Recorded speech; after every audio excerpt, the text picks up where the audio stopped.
బండా శ్రావణి నా పేరు, తెలుగుదేశము. మీరందరూ కూడా ఆశీర్వదించండి. మీ అందరి కోసం బాగా పనిచేస్తాం, సరేనా? మన బిడ్డల భవిష్యత్తు కోసం పనిచేస్తాం. మీటింగ్ ఉంది కదా.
సింగనమల నియోజకవర్గంలో నార్పల మండలం నుంచి మండల ఎన్నికల సమావేశాలు స్టార్ట్ చేసి మొన్నటి రోజున నార్పల, నిన్న బుక్కరాజసంద్రం, సింగనమల, ఈరోజు ఎల్లనూరు కంప్లీట్ చేసుకొని పుట్లూరుకు వచ్చినప్పుడు కార్యకర్తలు కాకుండా ప్రజలు కూడా స్వచ్ఛందంగా బయటకు వచ్చి ఎవరైతే మన బండారు శ్రావణిశ్రీ గారు, మా ఉమ్మడి తెలుగుదేశం పార్టీ అభ్యర్థి అయినటువంటి శ్రావణిశ్రీ గారికి, అలాగే నా తోటి దిశభ్య కమిటీ సభ్యుడు కేశవరెడ్డి గారు, ఆలం నరసింహారెడ్డి గారు, నేను ఇక్కడ వచ్చినప్పటికీ ఎంతోమంది ఆ స్వాగతం పలకడాన్ని చూస్తే నిజంగా చాలా ఆనందం వేసింది.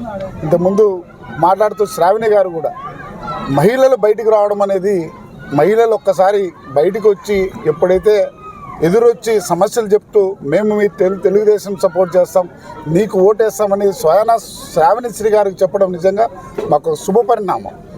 ఈరోజు మేము ప్రతి మండలంలో మీటింగ్స్ పెట్టినప్పుడు, ఎన్నికల సమావేశాలు పెట్టినప్పుడు అక్కడ మండలంలో చిన్న చిన్న విభేదాలున్నా, మా కుటుంబంలో తెలుగుదేశం పార్టీ కుటుంబంలో చిన్న చిన్న విభేదాలున్నా వాళ్ళందరూ మేము ఒక్క మాట చెప్పిన వెంటనే కలుసుకొని ఎంత గ్రాండ్గా చేశారంటే ఈరోజు ఎంతో ఆనందం వేస్తుంది. ఒక ఎల్లనూరు మండలంలో కానీ, పుట్లూరు కానీ, నార్పల కానీ, సింగనమల, బుక్కరాజసముద్రం, గారెలదిన్నెలో కూడా రేపు పొద్దున గారెలదిన్నె, రేపటి రోజున గారెలదిన్నె ఉంది. నిజంగా ఎప్పుడైతే దిశభ్య కమిటీ సభ్యులు శ్రావణి గారు ఒకటై తిరుగుతుంటే అందరూ చాలా సంతోషపడుతున్నారు. అరే కుటుంబంలో వాళ్ళే కలిసి వస్తున్నారు ఈరోజు మన దగ్గరికి. మనమంతా కూడా కలిసిమెలిసి ముందుకెళ్లాలనే ఉత్సాహంతో ముందుకు వస్తున్నారు. అలాగే అందరూ కూడా ఎలక్షన్ రోజు దాకా చేయాలని కార్యకర్తలు కూడా పిలుపిస్తున్నాం. ఈరోజు ఈ వేదిక ద్వారా మేము ఏం చెప్పదలుచుకున్నామంటే, తెలుగుదేశం పార్టీ అభ్యర్థి అయినటువంటి శ్రావణిశ్రీ గారు అత్యధిక మెజారిటీతో గెలిచేదాకా రాత్రింబగలు కష్టపడాలని కార్యకర్తలను కోరుతున్నాం. మేమందరూ కూడా ఒక ప్రణాళిక ప్రకారం ముందుకెళ్ళి, ఇంతకుముందు వైసీపీ ప్రభుత్వంలో ఇక్కడున్న ఎమ్మెల్యే కానీ ఎంపీ కానీ వాళ్ళు ఎక్కడ విఫలమయ్యారనే విషయం ప్రజలందరికీ తెలుసు. మరీ ఒకసారి మీకు గుర్తు చేసి ఈ సైకో జగన్మోహన్ రెడ్డిని సాగనంపే రోజు దగ్గరకు వచ్చిందని తెలియజేస్తున్నాం.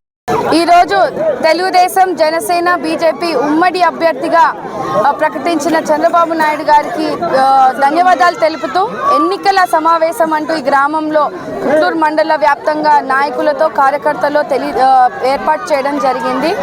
ఈ ఎన్నికలు, ఈ రానున్న ఎన్నికల్ని మనం ఎలా ఎదుర్కోవాలి అనే ఒక అంశంపై మేమంతా కూడా చర్చించుకోవడం జరిగింది. ఖచ్చితంగా ప్రతి గ్రామంలో కూడా మాకు ఒక సిస్టమ్ అంటూ ఉంది. యూనిట్, క్లస్టర్, ఇంకా బూత్ కన్వీనర్స్ని కూడా మేమంతా కూడా ముందుకు తీసుకువచ్చి వాళ్ళు ఎలాంటి పనులు చేయాలి, ఎలా పరిస్థితుల్లో మనం ఉన్నాము, పోల్ మేనేజ్మెంట్ ఎలా చేయాలి అని అంతా కూడా మేమంతా మాట్లాడుకోవడం జరిగింది. మీరంతా చూస్తూ ఉన్నారు, గ్రామంలో ఒక ఉత్సాహం అంటూ మనము నెలకొల్గింది. ఖచ్చితంగా తెలుగుదేశం పార్టీ పుట్లూరు మండలంలో ఘన విజయం సాధిస్తూ ఉందని ప్రజలు సైతం ముందుకొచ్చి చెప్తా ఉన్నారు. ఇదే సందర్భంలో ఈ సమావేశంలో చాలామంది పుట్లూరుకి మండలం సంబంధించిన సమస్యల్ని కూడా వాళ్ళు వివరించడం జరిగింది. ఇక్కడ స్థానిక ఎమ్మెల్యే గత 5 సంవత్సరాలు వైకాపా ప్రభుత్వం ఉన్నప్పటికీ కూడా ఏదైతే నీటి సమస్యని ఆమె తీరుస్తానని హామీ ఇచ్చిందో ఇప్పటి వరకు కూడా దాన్ని తీర్చకపోగా గత 8 నెలల నుంచి గ్రామాల్లో నీళ్లు లేని పరిస్థితిని కూడా మేము ఎదుర్కొంటా ఉన్నామని గ్రామస్తులు తెలియజేస్తూ చాలా బాధపడతా ఉన్నారు. మరి ముఖ్యంగా యువత కూడా ముందుకు రావడం జరిగింది. చదువుకున్నప్పటికీ కూడా డిగ్రీ చదువుకున్న పిల్లలకి ఎటువంటి అవకాశాలు లేవు, ఎటువంటి ఉపాధి లేదు, ఎటువంటి సంస్థలు కూడా మనకి ఈ జిల్లాలో కూడా అందుబాటులో లేని పరిస్థితిని వాళ్ళు వివరిస్తూ చాలా బాధ వ్యక్తం చేస్తూ ఉన్నారు. చాలామంది యువత తప్పుదారి పడతా ఉన్నారని కూడా వాళ్ళు తల్లిదండ్రులు ముందుకు రావడం జరుగుతూ ఉంది. దీని అన్నిటినీ కూడా అరికట్టాలంటే ఈ ఎన్నికలు మేము శంకారామం పూరించాము కర్వకొల్లు గ్రామంలో. ఖచ్చితంగా రానున్న రోజుల్లో పోలింగ్ సమయం వరకు కూడా మేమంతా కూడా ద్విసభ్య కమిటీ ఆలం నర్సానాయుడు గారు కానీ కేశవరెడ్డి గారు కానీ మేమంతా వాళ్ళ సూచనలు సలహాలు తీసుకొని నేను గ్రామస్తులతో మాట్లాడి టీడీపీ, జనసేన, బీజేపీ ఉమ్మడిగా తీసుకున్న ఏదైతే ఎన్నికల ప్రణాళికలు ఉన్నాయో మేమంతా కూడా చర్చించుకోవడం జరిగింది. మరి ముఖ్యంగా బాబు సూపర్ 6 అనే ఒక పథకాలను కూడా మేము ప్రజల్లోకి విస్తృత స్థాయిగా తీసుకెళ్తాం జరుగుతూ ఉంది, ప్రజలకు వివరించడం జరుగుతూ ఉంది. వాళ్ళందరూ కూడా చాలా సంతోషం వ్యక్తం చేస్తూ ఉన్నారు. మాకు రాజన్న రాజ్యం వస్తూ ఉంది అని కూడా వాళ్ళందరూ కూడా రామరాజ్యం వస్తూ ఉన్నదని కూడా వాళ్ళు వ్యక్తం చేస్తూ ఉన్నారు. చంద్రన్న వస్తేనే మా భవిష్యత్తు బాగుంటుందని కూడా చెప్తా ఉన్నారు. ఖచ్చితంగా తెలుగుదేశం పార్టీ సింగనమలలో టీడీపీ, జనసేన ఉమ్మడి గవర్నమెంట్ ఫామ్ చేయబోతుంది. అధిక మెజారిటీతో గెలుస్తున్నామని కూడా మేమంతా కూడా